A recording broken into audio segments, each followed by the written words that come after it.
आज जी सभा ती विशेष सभा नव्हती, कालचीच तहकूब सभा आज होती आणि त्याच्यातला विषय क्रमांक 31 जो सन्माननीय उपमहापौर भरतजी नखाते, माजी उपमहापौर भरत नखाते साहेब यांच्या माध्यमातून तो विषय मांडला होता. आणि त्याच्या अनुषंगाने जे काल सभा तहकूब झालेले ते आज होते आणि कुठल्याही अधिकाऱ्यावर ठपका ठेवणं हा ह्या सभेचा उद्देश नव्हता.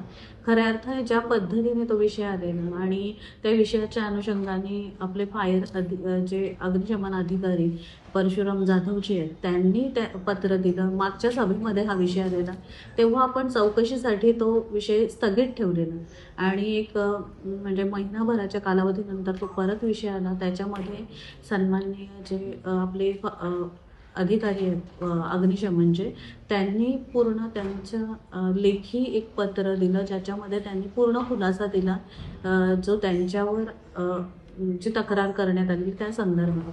आणि त्या पत्राच्या अनुषंगाने निदर्शनात आलं की नैवेद्य ही सोसायटी जी सेक्टर 9 अशी येत आहे त्या सोसायटीला ज्या NOC दिले गेले त्या चुकीच्या पद्धतीने दिले गेले. म्हणजे GR असं आहे की जी ठराविक उंची म्हणजे 24 मीटरच्या वर जी बिल्डिंग आहे त्याला कंपल्सरी 2 स्टेअरकेस आणि 1 लिफ्ट असं असणं गरजेचं आहे.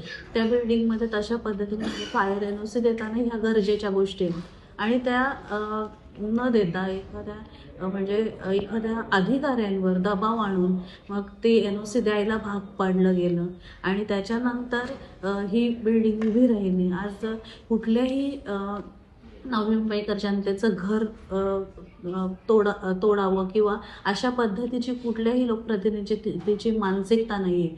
आणि असं असताना जेव्हा आपण म्हणजे गरजेपोटी घरं किंवा इतर गोष्टींसाठी प्रयत्न करतोय की ते कायम व्हावे आणि एखाद्या बिल्डिंगला त्वरित एका दिवसात त्याच्यावर म्हणजे लेटर दिलं जातं, त्याच्यावर चौकशी म्हणजे पाहणी केली जाते, CC दिले जातात आणि NOC ही फायर OC एका दिवसात दिलं जातं. तरी एवढी तत्परता एखादा अधिकारी जेव्हा दाखवतो आणि ती बिल्डिंग उभी राहते, आज तिथं 1 जिना आणि 1च लिफ्ट आहे, उद्या भविष्यात तिथं काही म्हणजे दुर्घटना घडली तर ह्या सगळ्याला जबाबदार कोण असणार? म्हणजे कुठेतरी नियम धाब्यावर ठेवायचे, कोणाच्या तरी दबावाखाली परमिशन द्यायचे आणि अशा पद्धतीने त्या बिल्डिंग वगैरे नाहक त्या तिथं राहणाऱ्या नागरिकांचा जीव वेठीस धरायचं. तर ह्या संदर्भात ही चर्चा होती आणि जे अधिकारी सन्माननीय ठिकाणजी जे ATTPचे अधिकारी आहेत जे शासनाकडून इथं आलेले होते तर त्यांना त्यांच्या मूळ जागी परत पाठवावं आणि त्यांच्यावर पूर्ण चौकशी ह्या तक्रारी नुसार करावी आणि अशा पद्धतीने किती त्यांनी CC दिलेले आहे आणि किती नवी मुंबईकर नागरिकांचा जीव आज वेठीस आहे हे चौकशी होणे गरजेचं आहे. आणि खऱ्या अर्थाने असा अधिकारी जो नवी मुंबईचा विचार करत नाही, नवी मुंबईच्या नागरिकांचा विचार करत नाही, तो इथं असणं त्याची खरंच गरज नाही आहे. तो त्यांच्या मूळ जागी जाऊन त्यांचा कार्यभार सांभाळावं एवढाच डिसिजन आज ह्या सभेमध्ये दिला आहे. त्यांच्या पत्रामध्ये स्पष्ट लिहिलेलं आहे की माझ्यावर सन्माननीय ATTP अधिकारी जे केकान जे आहेत त्यांनी दबाव आणला, त्यांना सारखं दबाव देण्यात आला आणि ते NOC द्यायला लावलं. त्यांनी तत्काळ ही तक्रार आणि ही जी सोसायटी ही ऑलरेडी न्यायालयीन बाब आहे, न्यायप्रविष्ट असतानाही CC देणं त्यांना हे प्रश्नही विचारला की ही CC एखादी OC देताना ती जर म्हणजे न्यायप्रविष्ट बाब असेल तर देऊ शकतात का? तर त्याचं त्याने उत्तर दिलं नाही. इव्हन त्याने हे सांगितलं की रिवाईज CC देताना काही आधीच जर कन्स्ट्रक्शन झालं असेल तर त्यांना कशा पद्धतीने रिलीफ देऊ शकतो, त्याच्यामध्ये जे म्हणजे कॉरिडॉर आहे किंवा इतर गोष्टी आहेत त्याच्यामध्ये आपण काही चेंजेस केले असतील तर देऊ शकतो. पण एकच स्टेअरकेस किंवा जिथं 2 स्टेअरकेस हवे आहेत तिथं 1 स्टेअरकेस आणि 1 लिफ्ट दिल्यावर ही CC OC देऊ शकतो का? ह्याच्यावर त्याने उत्तर दिलं नाही. कारण नियमाप्रमाणे 2 स्टेअरकेस आणि 1 जे लिफ्ट असणं गरजेचं आहे. तर ह्या अशा पद्धतीने किती अजून नवी मुंबईमध्ये इमारतींना ह्यांनी एका दिवसात चौकशी अंती OC दिलेले आहे हे खऱ्या अर्थाने गरजेचं आहे. आणि जो अधिकारी नवी मुंबईच्या हिताचा विचार करत नसेल, नवी मुंबईतल्या नागरिकांच्या हिताचा विचार करत नसेल, त्या अधिकाऱ्याला खऱ्या अर्थाने ह्या आपल्या नवी मुंबई महानगरपालिकेमध्ये कार्यरत राहण्याची आवश्यकता नाहीये. ते त्यांच्या मूळ जागी जाऊन कार्यभार सांभाळणे हेच उचित असणार आहे.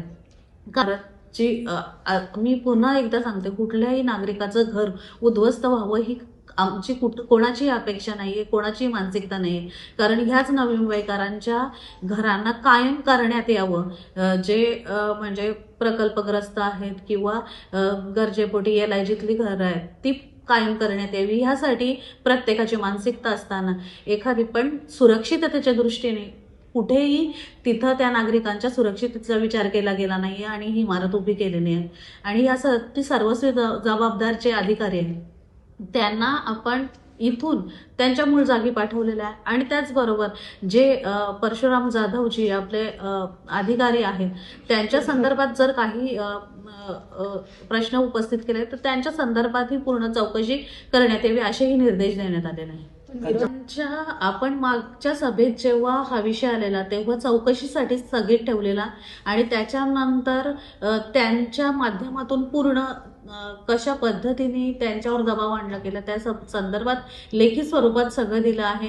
त्याचबरोबर कधी कधी त्या OC दिल्या आहेत, कधी कधी NOC फायर ब्रिगेडच्या दिलेल्या आहेत. ते सगळं तपशील त्या पत्राच्या द्वारे त्यांनी पाठवलेलं आहे. आणि ह्या महिनाभरात पूर्ण ह्या विषयाविषयी चौकशी झालेली आहे. आणि तरीही अजून काही प्रश्न जे उपस्थित राहिले त्यासाठीच आपण हा विषय पुन्हा एकदा स्थगित ठेवला की जे परशुराम जाधव जे आपले अग्निशमन अधिकारी आहेत त्यांच्या ह्या प्रश्नांवर चौकशी होईपर्यंत हा विषय आपण स्थगित ठेवलेला आहे. पण जे अधिकारी आपले ADTPचे आहेत केकांजी त्यांच्या विषयी ज्या तक्रारी आलेल्या आहेत किंवा चौकशीनंतर जे निदर्शनात आलेलं आहे त्याच्यामधूनच त्यांना आपण सेवेतून निलंबित वगैरे केलेलं नाही. त्यांचं जे मूळ विभाग आहे शासनाकडे तिथं आपण पाठवतोय आणि त्याच्यानंतर त्यांच्यावर तिथून चौकशी करण्यात यावी असे आपण निर्देश दिलेले आहेत. आमचा असा समज आहे की आपण ते नैवेद्य सोसायटी पाडण्यात यावी, तिला म्हणजे तिकडच्या नागरिकांना त्रास व्हावा असा आपण उद्देश समोर ठेवलाय. पण खऱ्या अर्थाने नवी मुंबईमध्ये अशा किती इमारती उभ्या राहिल्या ज्यांना ह्या अधिकाऱ्यांच्या माध्यमातून चुकीच्या CC दिल्या गेलेल्या आहेत आणि त्या इमारतीमध्ये आपल्यासारख्या सर्वसामान्य नागरिकांनी आपली घरं वसवलेली आहेत. ते आपण कष्टाची कमाई लावून ते घरं तिथं वसवलेली असताना जर भविष्यात अशी काही दुर्घटना घडली आणि त्या नागरिकांना स्वतःचा जीव गमावा लागला तर ह्यासाठी जबाबदारी हे अधिकारी घेणार आहेत का?